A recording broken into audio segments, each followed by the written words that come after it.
Baik, Assalamualaikum warahmatullahi wabarakatuh. Saya Yunisa Mulyasuti dari kelas TI 22 SEC 3. Di sini saya akan menjelaskan mengenai komponen aktif pada elektronika. Yang pertama, komponen aktif merupakan komponen elektronika yang memerlukan arus listrik untuk dapat bekerja. Dalam hal ini, pada rangkaian elektronika, arus listrik yang dibutuhkan bisa dari arus AC ataupun DC. Disebut komponen aktif, yaitu karena jika tidak dialiri arus listrik, maka rangkaian elektronika yang menggunakan komponen aktif tidak akan bekerja. Kemudian, dengan arti lain, komponen elektronika aktif merupakan jenis komponen elektronika yang memerlukan arus eksternal untuk dapat beroperasi. Komponen-komponen elektronika yang digolongkan sebagai komponen aktif adalah dioda, transistor, dan thyristor yang terbuat dari bahan semikonduktor seperti silikon, germanium, selenium, dan metal oksides. Selanjutnya ada macam-macam komponen elektronika aktif. Yang pertama ada dioda. Dioda ini merupakan komponen terbuat dari bahan semikonduktor dan mempunyai fungsi untuk menghantarkan arus listrik ke satu arah tetapi menghambat arus listrik dari arah sebaliknya. Karena sifatnya itu dapat menghantarkan arus listrik ke satu arah dan menghambat arus listrik dari arah sebaliknya. Dioda juga sering digunakan sebagai penyearah atau catu daya. Bahan semikonduktor yang sering digunakan untuk pembuat dioda adalah bahan silikon dan bahan germanium.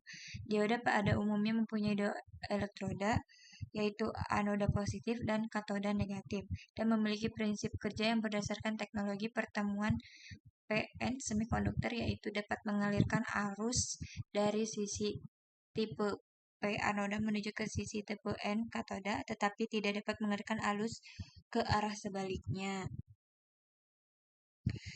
Sisi positif disebut anoda dan sisi negatif disebut katoda. Lambang diode seperti anak panah yang arahnya dari sisi P ke sisi N.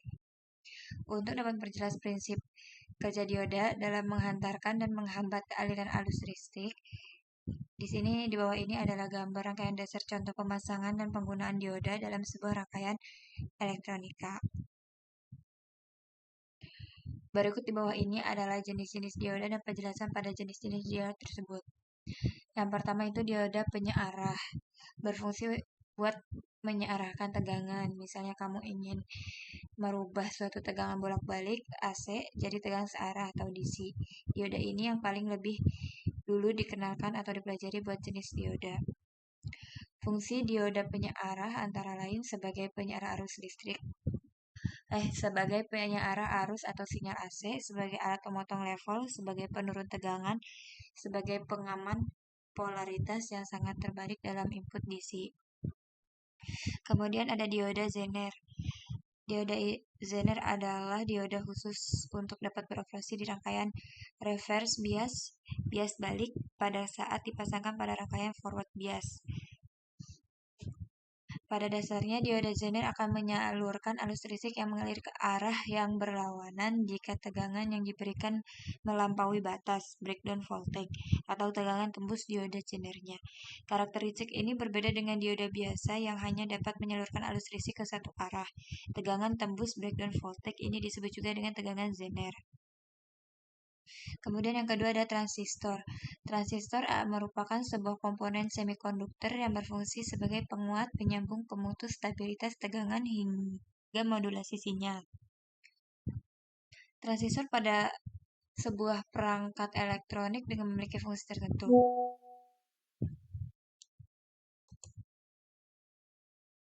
Bagian ini terbuat dari bahan semikonduktor seperti gallium, arsenid, silikon, atau germanium yang merupakan elektroda aktif. Secara umum, transistor dipakai untuk menjalankan fungsi sebagai penguat atau amplifier dan skala dan saklar. Kemudian fungsi transistor. Secara umum terdapat dua fungsi transistor, di antara lain ada transistor sebagai penguat, transistor sebagai saklar. Pertama, transistor sebagai penguat atau amplifier. Cara kerja transistor penguat atau amplifier yaitu dengan meningkatkan nilai amplitudo gelombang yang masuk melalui input tanpa merubah karakternya.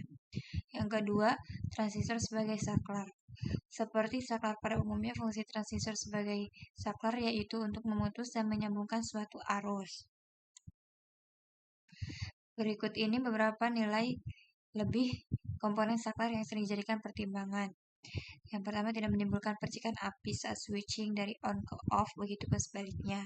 Kedua, lebih ringkas karena posisinya menyatu di dalam rangkaian. Ketiga, lebih ekonomis. Keempat, umumnya terjadi aus saat kontak mekanis. Dan yang terakhir, selain sehari dua fungsi transistor di atas, transistor juga memiliki fungsi lainnya, yaitu sebagai pengatur stabilitas komponen, peratas arus, penahan arus, dan pembangkit arus sefrekuensi rendah atau tinggi. Yang kedua yaitu thyristor. Thyristor adalah sebuah istilah yang berasal dari bahasa Yunani. Arti dari thyristor yakni pintu. Penamaan ini rasanya sangat tepat mengingat fungsi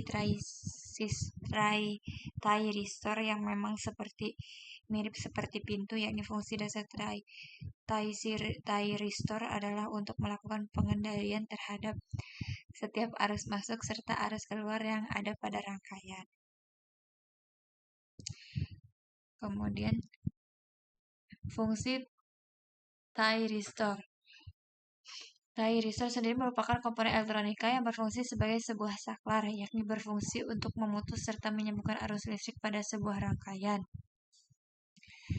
Penggunaan thyristor sering kita temukan pada berbagai komponen elektronik, terutama untuk jenis-jenis alat yang bekerja dengan picu otomatis.